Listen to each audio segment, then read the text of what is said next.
El cartel de Medellín fue el primer y mayor cartel de la droga en Colombia. En la altura de su potencia, el cartel hacía unos 100 millones de dólares al día. En su mejor momento, suministraban el 96% de la cocaína de los Estados Unidos y controlaban el 90% del mercado mundial. El ascenso del cartel de Medellín. El miembro más famoso del cartel de Medellín es Pablo Escobar. Conocido como el rey de la cocaína, Escobar fue también el criminal más rico de la historia, llegando a obtener 2.100 millones de dólares en ingresos personales en un año. Era tan rico que incluso tenía su propio zoo. En el momento de la muerte de Pablo Escobar, se sabía que su fortuna ascendía a 60.000 millones de dólares. Un día yo voy a ser presidente de la República de Colombia. Mientras que el mundo lo conocía como un delincuente cruel y peligroso, los habitantes de Medellín lo consideraban un hombre de negocios exitoso y generoso.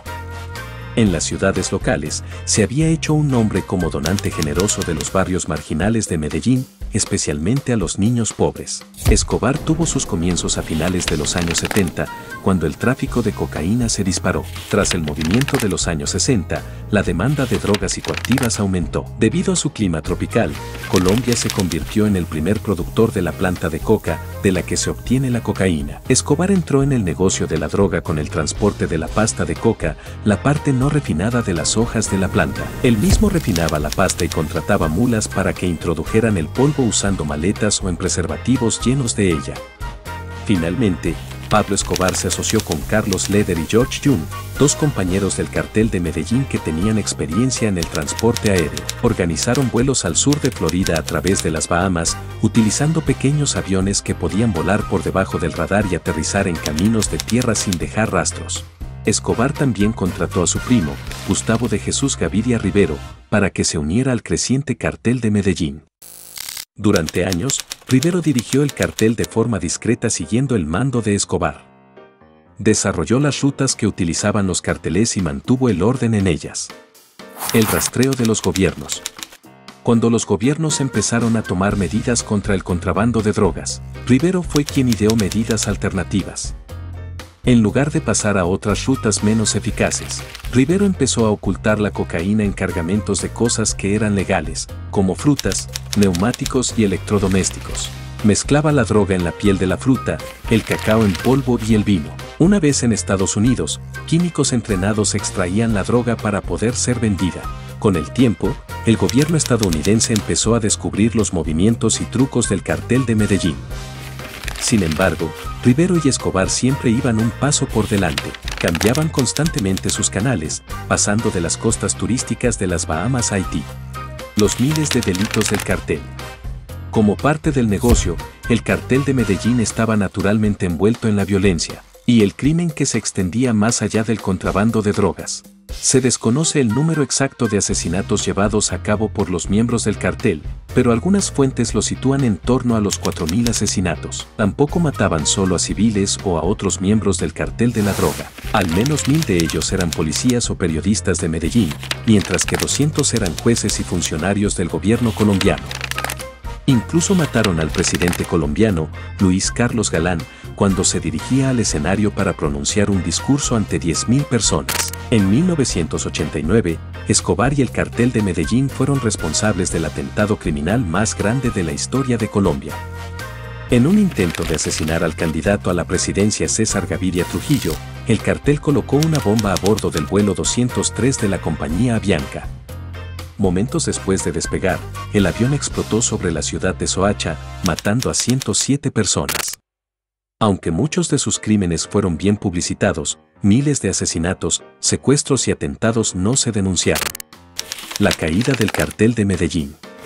A principios de la década de 1980, la cocaína se había convertido en una epidemia y se había declarado la guerra contra las drogas. La cocaína en forma de crack, una alternativa más barata y adictiva, había hecho su aparición en los centros urbanos de Estados Unidos y provocó que el gobierno aumentara la presión sobre Colombia para capturar a los traficantes, concretamente a Escobar y al resto del cartel de Medellín. Sin embargo, a pesar de la orden de extradición formal de Estados Unidos y del aumento de la presencia policial colombiana, Escobar consiguió evitar su captura. juró no entregarse nunca a Estados Unidos ni a nadie y siguió dirigiendo su cartel desde Colombia. Al quedarse sin opciones, la recién organizada Administración para el Control de Drogas envió a Colombia a 2 agentes, Javier Peña y Steven Murphy, para que ayudaran al gobierno colombiano a capturar a Escobar y extraditarlo a Estados Unidos. A los pocos días, Escobar había puesto una oferta de $300.000 por las cabezas de Peña y Murphy. Los 2 agentes fueron puestos inmediatamente bajo vigilancia por las autoridades locales. Sin embargo, las recompensas impulsaron a otras organizaciones a aumentar sus esfuerzos de búsqueda y pronto se formó el Grupo de los Pepes, personas perseguidas por Pablo Escobar, un grupo militante decidido a llevarle ante la justicia. En 1991, parecía que iban a conseguir su deseo. Al sentir la presión de la policía, los Pepes y de los carteles rivales, Escobar finalmente organizó su rendición. Sin embargo, estaba decidido a no ser encarcelado como una vieja mula del narcotráfico, sino que se propuso cumplir su condena en la Catedral, una lujosa prisión diseñada por él mismo, situada en una montaña con vistas a Medellín. Por supuesto, siendo Pablo Escobar, fue capaz de escapar de la Catedral en poco tiempo y estaba de vuelta en las calles de Medellín traficando con drogas casi antes de que las autoridades se dieran cuenta de lo sucedido. Sin embargo, pronto la evasión de la detención empezó a afectar a Escobar.